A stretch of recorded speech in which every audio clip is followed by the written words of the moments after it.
All right, welcome back. We've got a jam-packed show, a lot on the agenda for Willis's Watchdogs today. So let's meet the panel. Mark Levine, a radio talk show host in Washington, D.C. Michael Reagan is a radio talk show host in Los Angeles. Gentlemen, I want to start. This is what I want to get your reaction to. We just heard a lot from Charlie Gasparino about the pay czar Ken Feinberg. He's going to ask some big banks to return bonuses they paid in 2008. Michael, what do you think of that? You know, I think we need to start putting the blame where it belongs. Barney Frank, Christopher Dodd, Fannie Mae and Freddie Mac. You know that HUD, back in 1996, required banks to give 42% of their loans to people below the median income. And in 2005, they required banks to give 52% of their loans to people below the median income. The federal government put in place an operation that was going to absolutely do exactly what it did to the economy. And to this day, nobody in Washington is accepting any responsibility for what they did. And this whole finance package that the President of the United States just signed on to cure the problem has nothing to do with Fannie Mae, nothing to do with Freddie Mac. And the two guys, the two culprits that caused it are the ones that wrote it. Maybe that's why Fannie Mae and Freddie Mac weren't involved in it. And they have lost to date $145 billion. I'm not sure if they wrote it, but you know, rising. I hear what you're saying, Michael. But we want to get Mr. Levine in here because we're still a little short on time. Mr. Levine, what do you think of what Michael is saying here?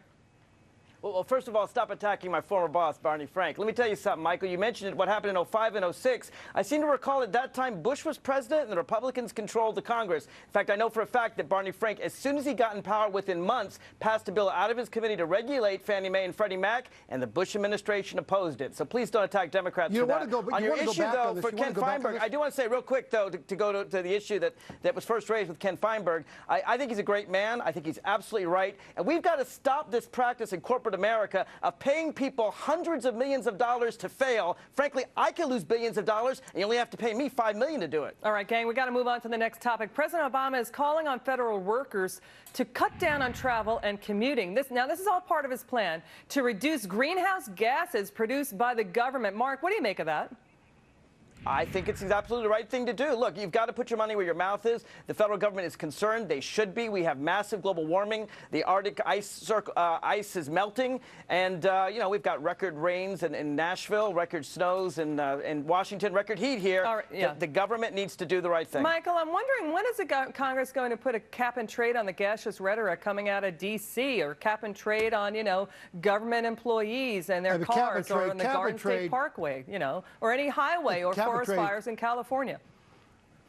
Cap and trade's the last thing that businesses in the United States of America absolutely need. What the president needs to do, instead of playing off to his environmentalists, he really needs a policy, an energy policy in the United States of America. I was talking to a good friend of mine just last night, T.B. Pickens, who said, you know, what the president needs to be doing is take every government car and making sure that every government car runs on fuel produced in the United States of America, and they get to choose the fuel. Make it propane, make it gas, make it whatever it is, but make sure it's running on American-produced fuel, not on foreign fuel. Start bringing it back here. I don't even know if I don't know if the president's policy here is doable, or even what you're saying is doable, Michael. But it's not. You know, it's probably not right. Well, you've been terrific. It's not doable. I mean, the fact is, it's not doable to say to people, please find another way to go to work and save the environment, because one begets another. If I'm not driving my car to work, I'm not buying gas. I'm not buying gas. The guy who owns the gas station isn't making money to take care of his family. Yeah, but how do they monitor it? You're going to need another bureaucrat to police a bureaucrat. But gang, we're going to see you in a little while. You've been smart and terrific. Thanks, Mark and Michael. You're going to be here later in the program when Lindsay Lohan, we're going to talk about Lindsay Lohan being taken off in handcuffs. But first, everyone knows you. Well, after a brief hearing to which she arrived late, Lindsay Lohan has begun her 90-day jail sentence in Los Angeles, though now reports have her serving only 2 weeks because of crowding in the prisons there. She's been sentenced for a probation violation after missing alcohol education classes. Willis's Watchdogs are back with us. Mark Levine, Michael Reagan, Connie DeGroot. Connie, let's start with you this time. Connie, I'm wondering, when is there going to be boot camp for the parents here? Boy, I don't know. It's really kind of a sad story because she just doesn't seem to have anybody that really cares about her. And I don't really think that she gets it, because if she really got it, she would have arrived on time, don't you think? Yeah, that's a good point. Mark, what do you think? I think that when a judge tells you to do something, you better do something or you better appeal. Look, having served as a lawyer in California courts for a long time, you don't make a judge mad at you. You just don't do that. And this is a lesson, not just for her, frankly, but for everybody. Michael, do you think her going to jail will save her life? Only if you take every friend that she's ever had, put them on a 747, fly them to some remote island somewhere where they can ever touch her again. Because what happens is they go to jail, they come out, all those same friends suck back into the system, and 6 weeks later she's back in the same place she was when she went. You've got to do something with the friends. Connie, quickly, what do you think of that? Well, you know, I think basically she has had a life where rules didn't apply to her. And so substance abuse is tough enough for anybody to overcome. But on top of it, rules don't apply to her. And I don't think she gets it. And I think she needs therapy. I know that people have talked about it, but more therapy. Somebody needs to isolate her and try and set her on a new course. Exactly. Sometimes you have You've to got hit to bottom. want therapy. You've got to want therapy. Sometimes you have to hit bottom. And she's before not you that can come point up. yet. Okay, hang on. Mark, what about the parents? Shouldn't there be some action taken with the parents? I mean, the parents clearly have failed here. Well, I'm afraid there are lots of kids in America whose parents have failed. Listen, I'm not justifying her parents' actions, one for sure, but she has her own responsibilities. She's a grown-up. She's an adult.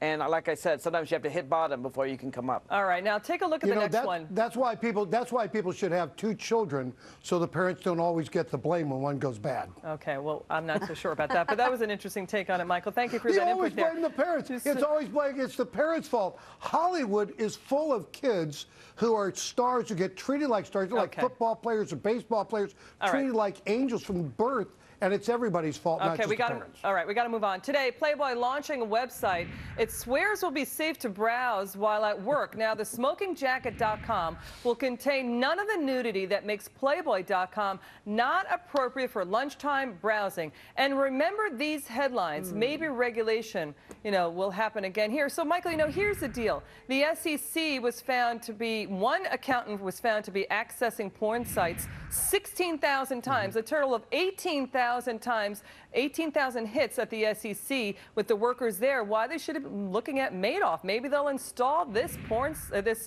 no porn site here and at the Minerals Management Service. What do you think, Michael? There is no reason somebody at work should be looking at anything having to do with Hefner or anybody else. They're supposed to be doing their job when they're at work. And all this does is titillate them so that when they get home, they can get to the real Playboy channel and then really get into the rough stuff on the real Playboy channel. It's just a way for Hefner to, in fact, get people more involved with Playboy. Listen, the operation is losing money. They're trying to find a way to bring more people to Playboy. Connie, I was joking before. We saw those headlines. 18,000 hits by SEC staffers to porn sites. What if the government installs this site? Oh, I'm my joking gosh. at the SEC. Oh, I'm kidding. Look, Hefner is an entrepreneur. He's very successful. He's been for a long time, so he's trying to create revenue. I agree with your other guests. However, I have had problems with people that I have employed, answering their own emails and surfing the web, not on my dime. So you're just creating another distraction and another problem for employers and low productivity to deal with. So I'm absolutely against it, unless you do it on your own time and your own dime. Yeah. Mark, you agree? Well, I think, yes, we need government. A lot of governments already are blocking various websites to keep their employees from going there. Under the Bush administration, it wasn't just the ACC, but the Minerals Management Service that was on drugs and having sex with the oil companies. And we see what happens. When the SEC isn't watching, we have Wall Street meltdown. When the Minerals Management Service isn't watching, we have oil company meltdown. It's time that they stop watching the pornography and start watching those corporations. So you want your taxpayer nickel going toward Mark, you would like our taxpayer nickels going toward these, anti-porn, non-porn, plain vanilla sites launched by Playboy at the Mineral Management Service? I don't want them. I want them doing their job. It's that simple. All right, next up. Now, we can't talk to Willis's Watchdogs without a dog story. Now, get this. A Florida food bank has some explaining to do after it accidentally gave away dog food to its senior citizens. Mark, what do you make of this? Mark, listen, an Air Force veteran got this dog food. What do you make of that story? Well, now the Republicans aren't extending unemployment benefits, we may have more dog food for people out there in America. Look, it was obviously, it was an accident. He's not going to eat the actual dog food, but we got to remember there's still a lot of poor people in this country that need food banks. I don't know how you link the Republicans to the food bank, Michael Reagan. Go ahead. They link it to everything. They link it, just blame the Republicans, blame George Bush, blame Ronald Reagan. Listen, it happened. Truth It's in hurts. Florida. It's dog food. You know, it's like the old adage, it happens, and it happened in Florida. Connie, I know you probably think this is horrible. All right, you're shaking your head. Yes, we got to go to break. I want to email you with your response to that, Connie. I apologize for that. We're short for time. Thanks, Mark, Michael, and Connie. We'll be right back. Thank you, Liz.